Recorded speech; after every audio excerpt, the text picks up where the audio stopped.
የኔ ውድህት እኔ ደክሞኛል ስላልሽኝ አንድ ነገር ልንገርሽ።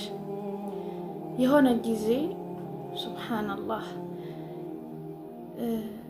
አይኖቼ እስከሚያብጡ ፊቴ እስከሚነፋፋ ድረስ የወደኩበትን እስከማላውቅ خلاص በቃ ይሄን ለሊትማ አታንጋው፣ እኔ ይዘኸኝ ዱንያ ወደ አንተ ወሰደኝ እንጂ ይሄን ለሊት አታንጋው።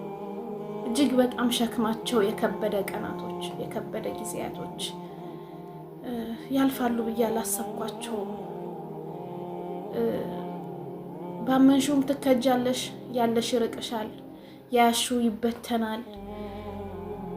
ታውቂያለሽ ሁሉም ነገር ያደክምሻል እና ከአቅምሽ በላይ ይሆናል። እና እንደዛ አይነት በጣም ከባባድ ጊዜያቶችን አሳልፌ መተንፈስ የሚያቅትብኝ ቀንና ሌሊቱ የተዛባብኝ ጊዜያቶችን አሳልፌ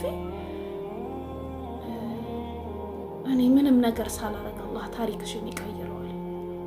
በእኔ ጥረትማ አልሆነም፣ በእኔ ልፋት፣ በእኔ ድካም፣ በእኔ ትጋት፣ በእኔ ማወቅ፣ በእኔ አልሆነም እኮ።